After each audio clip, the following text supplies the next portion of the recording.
What's going on, everybody? Out today, let's see, Sunday, January 5th of 2020, and just came out to the main lease to do some post-season work, just pouring blinds and other things, tree stand maintenance, so on and so forth. And figured while I was out here, I would go ahead and check some of my hot areas for any early season drops.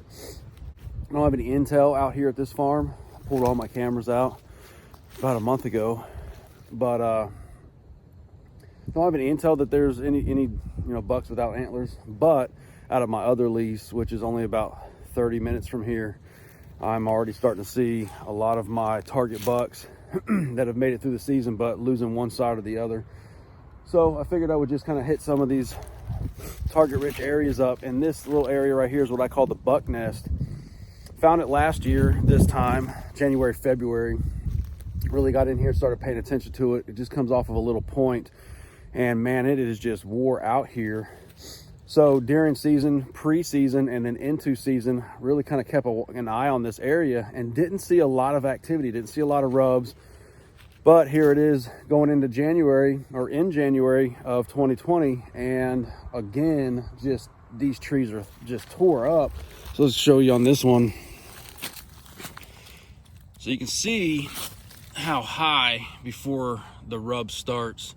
It's fresh. Actually, it's got a tick on it right there.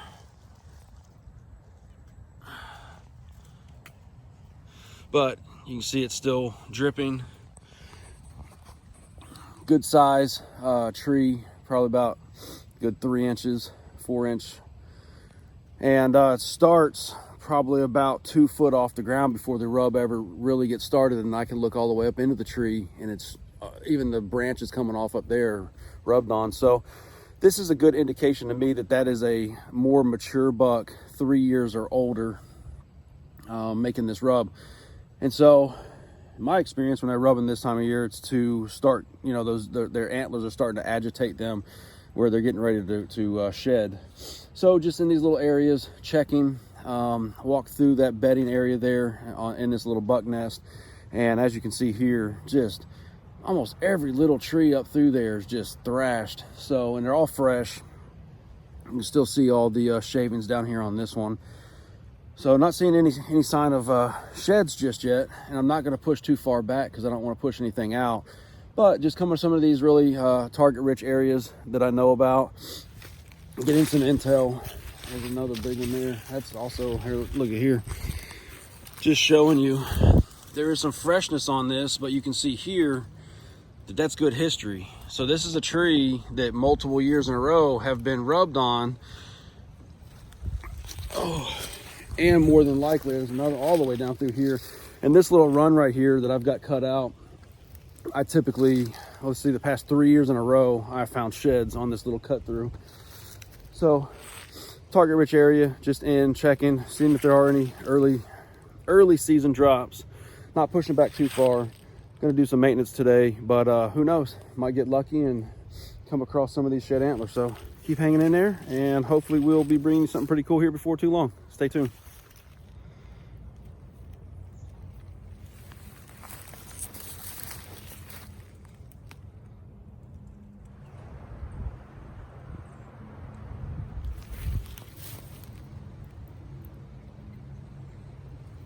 So one of the most important reasons to get out and do that late season scouting, that post-season scouting, shed hunting, is really to gain that intel going into your next season.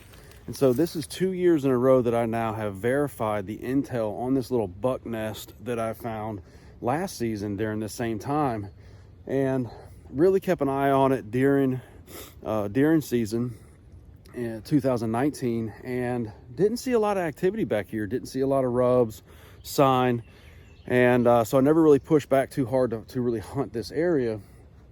But now we're going into January, February, that late postseason shed season, and as you can see, just shredded. This place, almost every tree is showing sign that there's bucks using this area, and that just tells me great intel that in 2020, if I haven't punched that tag, that this is one of those spots that I can hone in on late season to hopefully that's a target-rich environment that I could hopefully pinpoint one of these big target deer in. So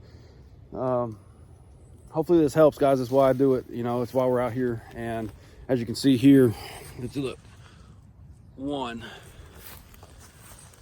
2, 3, 4, 5,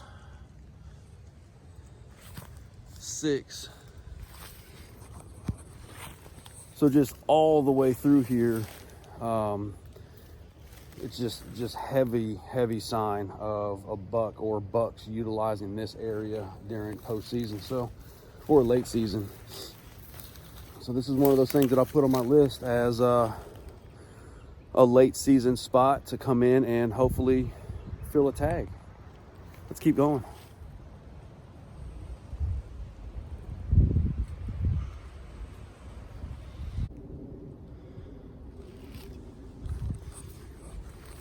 All right, everybody, so headed over here to the new lease that we picked up this season, and had to climb back up that tree and get everything out of it.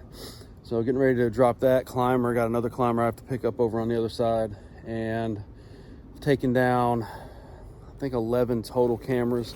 I'm leaving 2 out, one on a mineral site here and the other one over where the feed is at. I'll probably bring a little bit more corn out and keep feeding these deer through the late months here, especially if it gets real harsh. If the winter really starts picking up and the temperatures plummet, I'll definitely get some corn out here to continue to feed the herd. So while I'm doing all this work, let's jump over and check in with some of our team members who have been continuously putting in the grind here over the past couple weeks, just trying to fill those late season tags. We've even had some success. Check this out.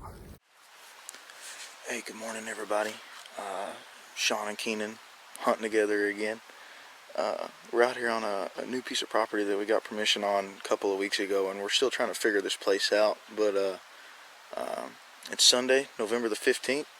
Sean's got the muzzleloader with him. I've already shot all the deer I can with either a muzzleloader or a rifle, so I got the bow with me. I'm going to try to pick off a doe if I can get one close enough. We snuck in here this morning, dropped my wife off. She's just up the hill from us about 300 yards or so in a tree stand. She's over watching some food, big green field. And we was in here last night, and I seen about 15 to 20 does in that field yesterday evening. So we set her back up on that. Me and Sean set up on this travel corridor that splits the 2 fields. So we're hoping to catch them cruising in or cruising out, or hopefully the wife catches them in that field up there eating. This morning on the way in, I was driving past the property owner's house, and I looked back behind his house, and there was a doe standing there. I told Sean, I was like, man, she's probably close enough to get a shot on her with a bow. So we left the truck running. It didn't seem to bother her. She just kind of looked at it and went back to grazing. So we got out and snuck over there, and I ranged her at 52 yards, and I put the pin on her. I let it fly, but she jumped my string, so I shot right over her back.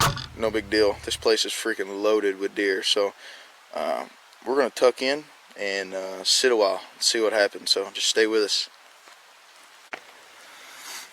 Alright, guys, so we sat there a little while, and we haven't seen anything. So we're going to get up. We're going to do a little still hunting through these woods, kind of keep track of what's in the field too, the best we can.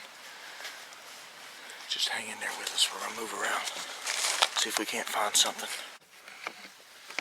Alright, what's up, everybody? So me and Sean just crawled out, got back up to the where the barn and stuff's at here. Kind of coming up with a game plan. So I got some, me and him's got some Millennium 100s over on a front field, which is a cut bean field, and I've sat there a couple of times. He sat there a couple of times without me, and kind of what we've been seeing is they're coming out from the top side. So I got that stand in the bottom side. You know, why wouldn't a deer want to be in the bottom, like the shade part of a field? Like, that makes sense. These deer are so unpressured here. I've never seen anything like it. They're literally walking around inside of, like, next to farm equipment and, like, right behind the house. Like, these deer are so unpressured, it's insane. So I think the game plan for me and Sean, we kind of talked about it, is going to be, we're going to go move these 100s and to the top side of that field. We're where me and my wife sat last night and seen about 15 deer come out in the field. I've never seen that many deer on a deer hunt before. So we're gonna get that done. Check some cameras or something today, maybe. Try to get back in by like 1:30, 2 o'clock and sit till dark. I'm rocking the bow, like I said earlier. Sean's got the old muzzleloader with him. I'll probably bring my bow with me tonight too. He said he's probably gonna bring his bow. Ah, crap. Literally crap. Oh, and those deer this morning was right in amongst the free range of the cows. So Yeah, like they're mingling with these cows. Like it's crazy. Never seen anything like it. But that's the game plan for now. We're gonna go get my wife first, because she's sitting in the tree stand. She ain't seen a deer or one this morning. But we're gonna move these tree stands to the top side, move a camera, and go from there. So just hang out, and we'll get back to you later. All right, hey y'all. So I talked to y'all this morning a little bit. We're out here on that new farm that we just got permission on a couple of weeks ago. But I got Drew back there in the back. You see him back there? Hey, boy. Sean's sitting over here, and then myself. We're gonna go back here and attempt something that I've never heard of anybody doing before. Hopefully we can triple out of the same tree. That's the plan. We're really gonna give it our best shot. Sean's bringing a muzzleloader. Drew's got the crossbow, and then I got the Matthews out. So and I'm bringing the old Hoyt along too. So we're gonna start swacking stuff. Like we're gonna start sticking holes in animals. And we're gonna let the dead ringer eat. yeah, it's gonna be crazy. So just hang out, stay with us, and we'll see what happens. We're giving something to business. Alright, hey everybody. We are in the tree and sitting and waiting now. So we're planning on getting all three of us in the same tree, and the extra tree stand that we brought for Drew, the straps weren't long enough to get around this tree right here. So Drew moved on to our north about 50 to 100 yards and is in a climber. So I'm going to text him, make sure he's all good and everything. But we're here. We're sitting and waiting. Let's see what happens.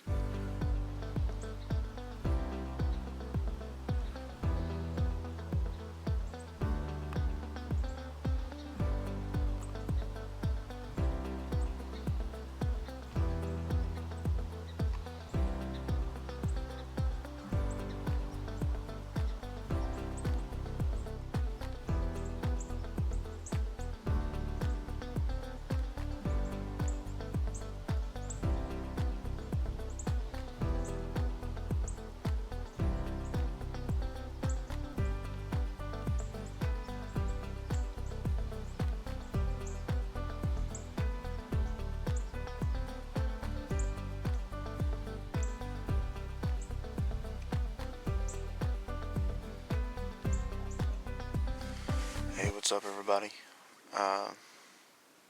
Solo hunting tonight. It's the evening hunt. I didn't get to get out this morning. Wish I could have. It's super cold. A lot of deer were moving. But it's December the 19th and pressure's high. It's cold outside. Not a lot of wind. Hunting this on a different wind than what we've been usually hunting it, so I'm going to see if that helps. Maybe it's got some deer bedded in some different spots or something. I got corn out here in front of me about 20 yards. Big heavy trail that they use coming up to it. Spot Point's been sending me pictures. They were hitting this corn pile this morning. So we're just going to sit around, see what happens. Hopefully I can get something killed tonight. Hey, good morning everybody. Me and Drew's sitting here. It's actually raining outside. It's a pretty morning for deer hunting. Pressure's high. It's hot though. It's warm. It's weird. It's December the 27th and it's like 52, 53 degrees. 52, 53 degrees out this morning. So we're actually in sweatshirts and stuff, which is weird. But we're sitting on this travel corridor. I've seen a couple of does work on the northern side of this barn. There's a line of roll bells over here to my right. off the edge of the barn, and they travel through it pretty regularly. Or every time that I've sat here and tried to kill them, I've seen them come through it. Just haven't been able to get it done yet. So Drew's got his crossbow, so he got a little bit of extended range, which is good. I got the compound, so hopefully we can. It'd be nice if we could double up, but hopefully at least get one killed this morning. So We'll settle for one. we'll settle for one, definitely. Haven't killed in a little while, so we're itching to get some meat on the ground.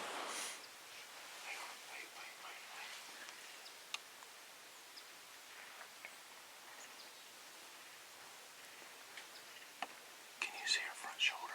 Don't shoot that tree.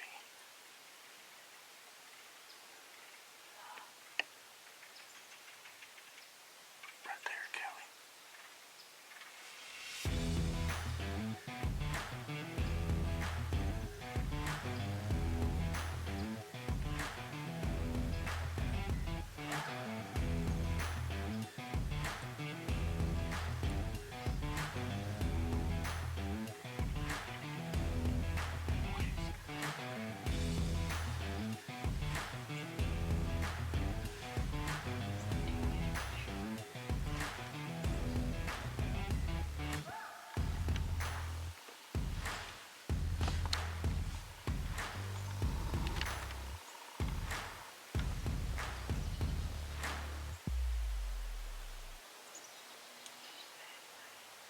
She's calm. It ain't going nowhere. Let it turn broadside.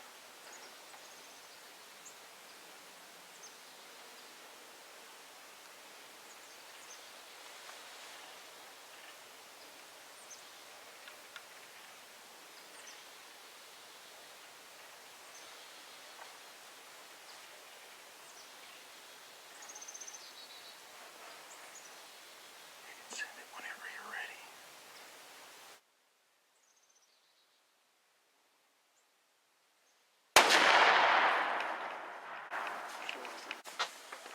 She's dead. Oh, that's a dead deer. Her freaking guts are hanging out of it. Yeah. Dang, the old 308 barks. What? I can't wait to show your mom the video. Say something. You want to say something to your mom? Look here. She's going to see all this. Your mom. I know. We've only sat here for, what, 6 hours? So, Yeah. success.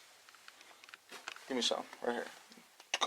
Alright, what's up, everybody? So, well, we succeeded tonight. My niece, she shot a deer tonight. It is December the 28th, so it's youth rifle right now.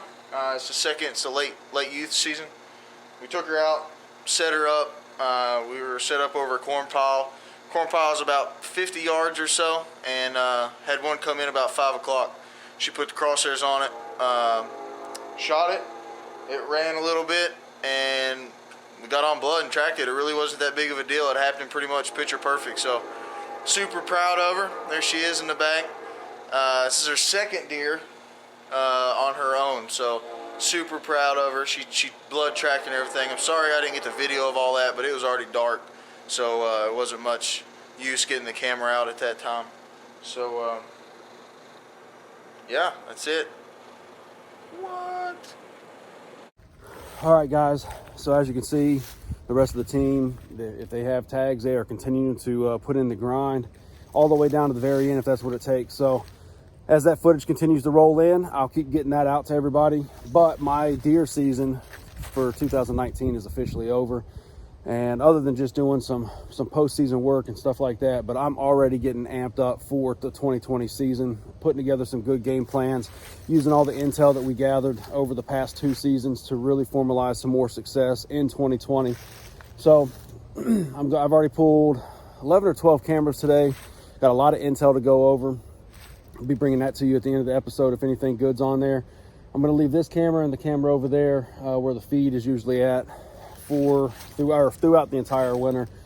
And then once the bottom drops out of this weather, I'll start continuing to bring out corn and feed the herd through the harsher months of the winter. So got a lot of work ahead of us. Make sure you get on there and hit that subscribe button, guys. If you haven't subscribed already, get on there, You got to back out. If you're watching this on Facebook, Instagram, anything else, you got to back out, log into your YouTube. Go over to our Deer 30 Outdoors YouTube channel. Hit that subscribe button. Hit that bell so you get notified whenever we have these new episodes coming out. We got predator season coming up. We have shed season coming up. Of course, we're going to be going into the preseason for 2020 and all the stuff that we've got up here for all the intel that we've received over the past 2 seasons. So season 3 is going to be phenomenal. Make sure you don't miss out. Hit that subscribe button, guys. And as always, wake up and hunt.